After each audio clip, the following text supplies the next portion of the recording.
or 15 days prior to your meeting, and we met those requirements. The Planning Commission, the month of May, pushed their meeting up a week, so we were on a timeline, but we did satisfy statutory requirements.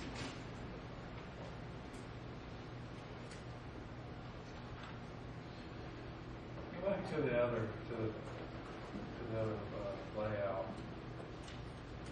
Now we're talking about a 6-foot opaque fence along the entire north boundary line, and that's at the top of that. Okay. What's the total distance there? I calculated, based on the survey, I calculated about 980 feet. Okay. So, give us an understanding of the existing conditions there. Now, because when I visited the site, what I noticed was that there is some buffer there, there is some vegetation, there is some fencing there.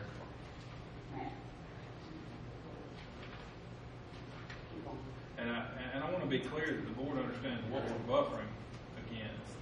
You know, I mean, what I saw was, if you look north on that picture there,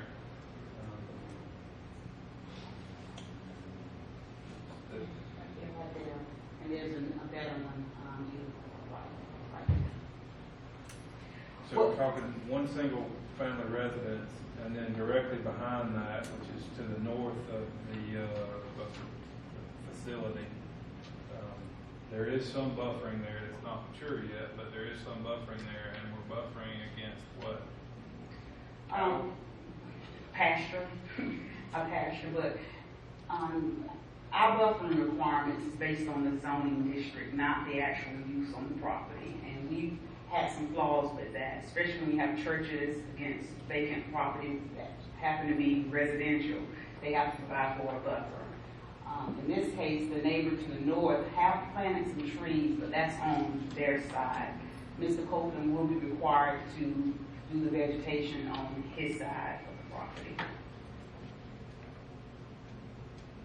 So even though there's vegetation there, the northern property owner has the right to go pull them up at any time they want by right, and the county's making sure that they don't get pulled up.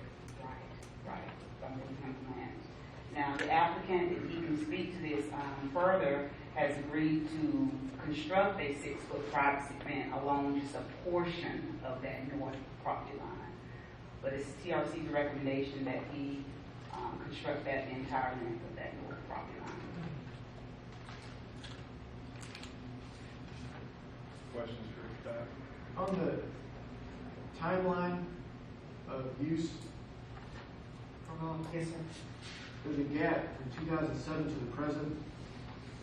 So it would appear that prior to that, this place was used as a construction company. But what happened from 2007 to present, do you know? I mean, you may not know. I'm asking if you know. From 2007, there was a business license pulled for the KDA business, and it was for home occupation, which basically means you can't do anything on the site. And unbeknown to us, Mr. Copeland has been working here for over 20 years. And but it was his business license or business license in the past have been approved for home occupation. Just in that case, he apparently operated illegally.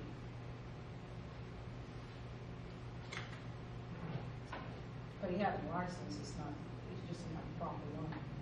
Is that what you're saying? There's no current license on file. No. There hasn't been since 2007? No. Okay. Any other questions for Coleman? I have a question about the residential property that's to the north there.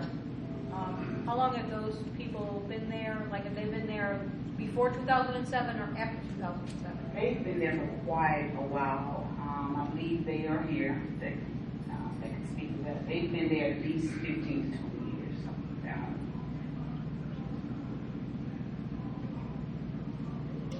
Anything else? Over here from the applicant. Thank you, Mr. President.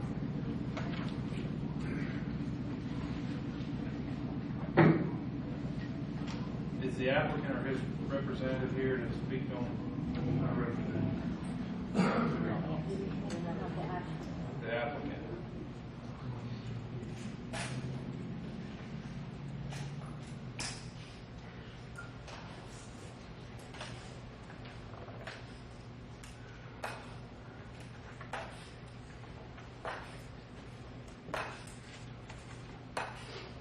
Ladies and gentlemen, my name is John A. I started this business in 1967. I'm back For the record, your address is? 3264. Okay, thanks. I started it in 67. Took a construction company. Came on right in my backyard. Over the years, we expanded and built a bigger shop back at the back of the property. In 81, we moved in it. And we was up to 18 dump trucks and 4 tractor trailer flatbeds and piles of heavy equipment. But Mr. Copeland has lived directly in front of me for 25 plus years. And he... No relation between the two? Not that I know of. Just making sure. But anyway,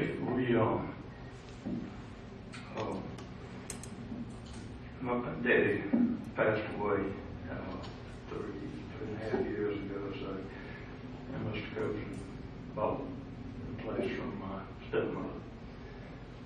And he was well, he knew what was going on, what had been going on for years there, so he wasn't blind with the noise, whatever.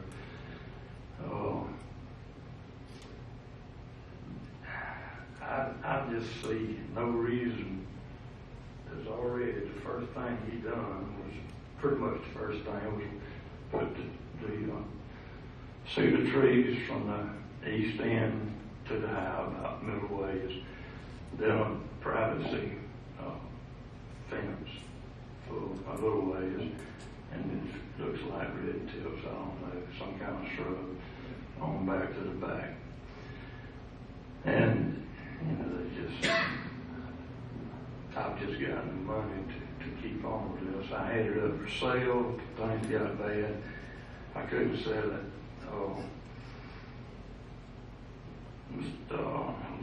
Lowndes Land Clearing, they rented it after Mr. Copeland had bought my dad's place.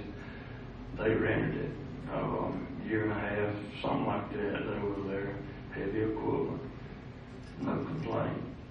And then Mr. Robinson Fabrication, he rented it several months. He refloored garbage trucks and built dumpsters. There was no complaints at all. And then a friend of mine come on a place to go to Mr. Wells, and I rented him, and then got a complaint. So okay. All I got to say is I'm out of money, and he knew what went on there before he bought that place. Okay, give us just a second. Okay. Does the board have any questions? I have one Mr. question, Copeland. sir. I have just one quick question. I wanted to know about the business license. Why wasn't the business license? Well, that's the mistake I made over the years. Now, Mr. Wells, he had a business license, but I'm not being zoned correctly. His business license wasn't any good. So I got to get rezoned in order to have some income. It's my only income. I get a little disability check. It don't go far. Thank you. Any other questions, Mr. Copeland? Thank you, Mr.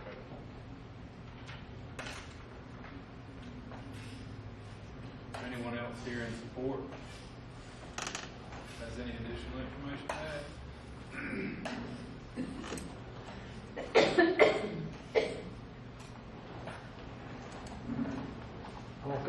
this time. In support. That's right. I'm Alan Davis from 3284 Lock Laurel Road. If you look at that piece of property, our property joins on the south side. You can see the houses and the lakes and all in there, but that's where our property joins on the south side. You can see my barn and shop and all in there. Okay. I mowed part of that property. Not because John asked me to, but the property's joined and it's pretty. So when my wife and I mow it, we mow the grass over there. The guys in his shop help me take care of my lawnmowers, my golf cart, my pickup trucks. They repair most everything. They're good guys. If there's a barrier fence put up, we have to drive all the way out to the road and drive down the road on our golf cart, which is illegal, and drive out the road to come in there. If you want to put a fence up on the north side, we don't have a problem with that. Right, and that's all we're talking about. We're not talking about doing. We don't have any problem at all. I've been there 12 years. The noise is very minimal. You hear more noise with military helicopters come over landing at the airport every year over there. And since Valdosta Airport is a training base for movie, we see a lot of military aircraft come across us. And it's very noisy. But there's no problem back there at all. John takes care of the place, and us neighbors all help him mow the king. So we just want to speak in favor of it. Thank you. Thank you. Anyone else speak in favor of Mr. Copeland's request?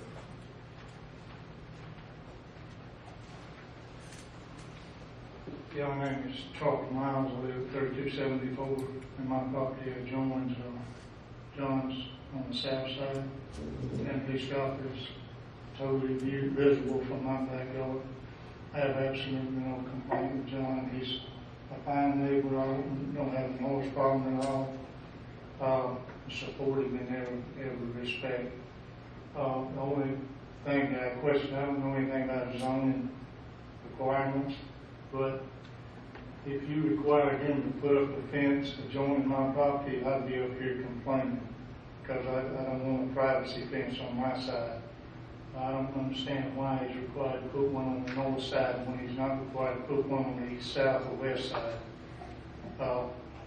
Other than that, I don't have anything to say.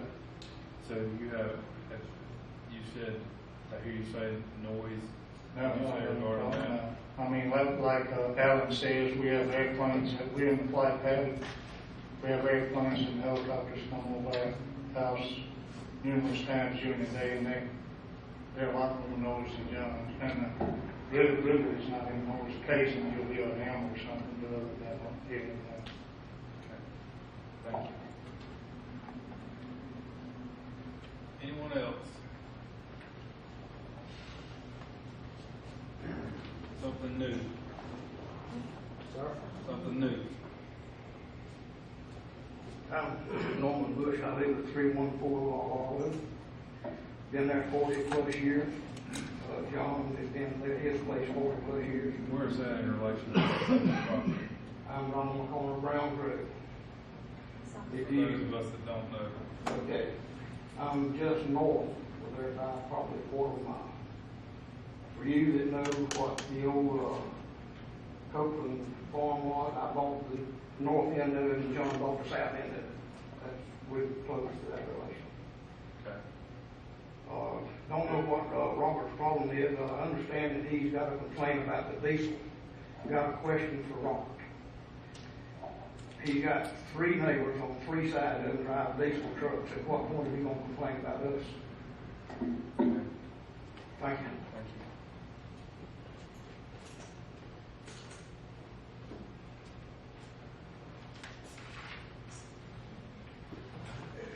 Mr. Chair, this one is This is gonna be the last one. My name's Kevin Copeland. I live at 3206 Laurel Road, and John Copeland is my father.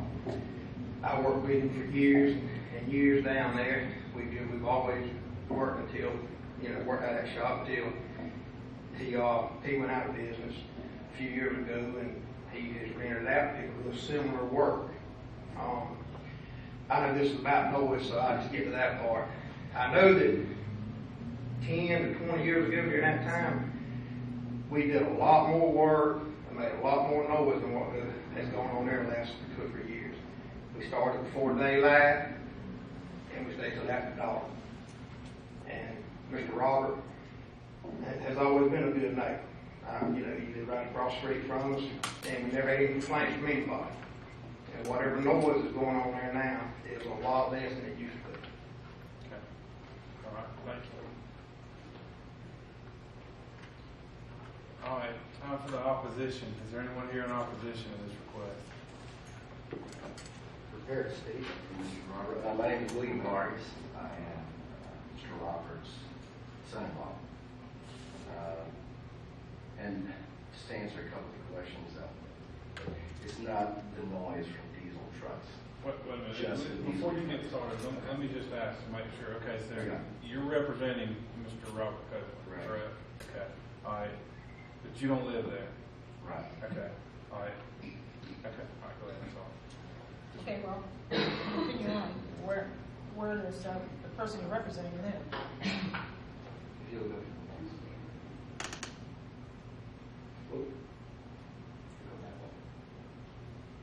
You see that mobile home? Yes. Sorry. Okay. That is his property. That's not where he lives. That's not where he lives? That's not where he lives. Lives across the street from there. He's just recently acquired that property about 2 or 3 years ago. Prior to that, it was owned by Mr. John Copeland's family. Since then, so we're answering, and I guess I've got something written prepared. I don't know if you all have it or not.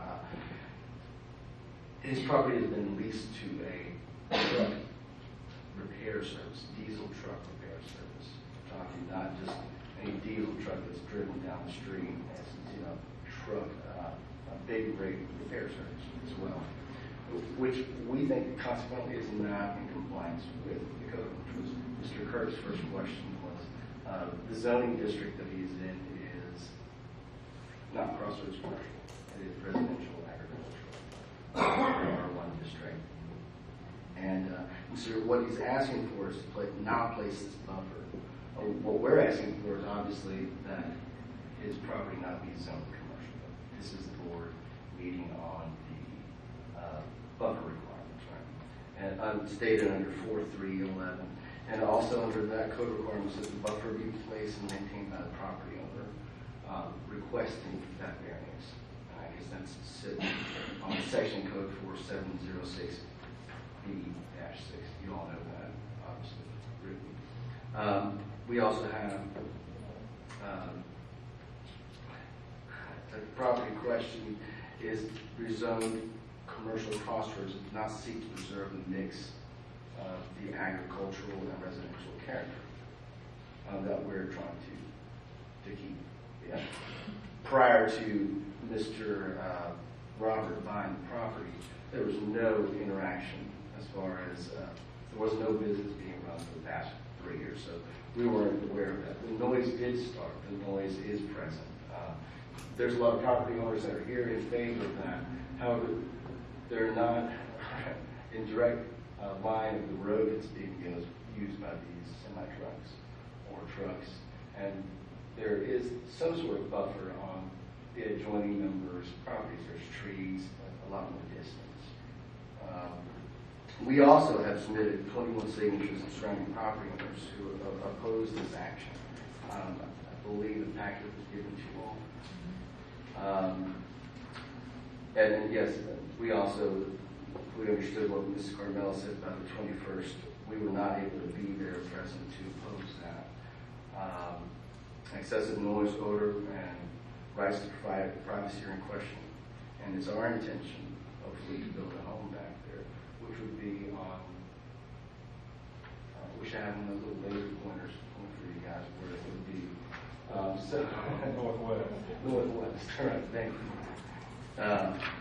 And it's a great pleasure to be in a property owner here in Lowndes County, but we don't want that excessive noise. And also, something was said, we do have horses that are back there, so there's a idea of protecting them from the noise or debris or whatever.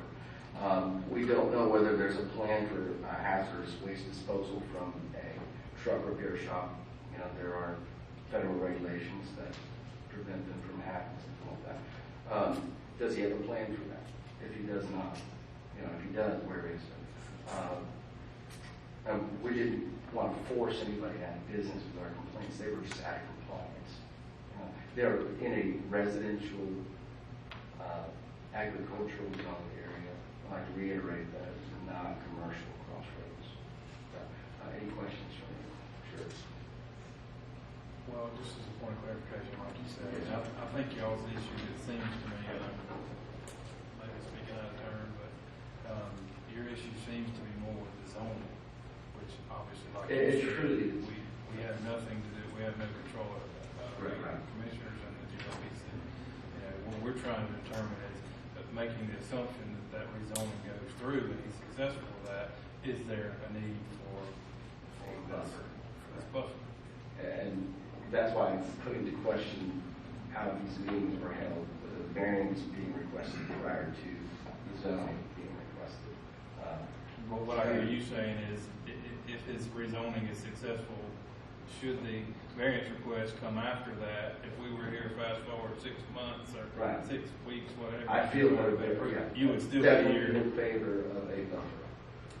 Definitely be in favor for a buffer. Be fair, there's a reason why there's zoning requests or zoning plans in place, and buffer requirements in place, and it's to protect their neighbors. Yes, there's neighbors on either side who are saying they don't oppose it, but we're within our right to ask for a buffer in place. Okay. Any questions? Board? How long have you lived there? Mr. Copeland has owned the property about 3 years, close to 3 years. Okay. Is the activity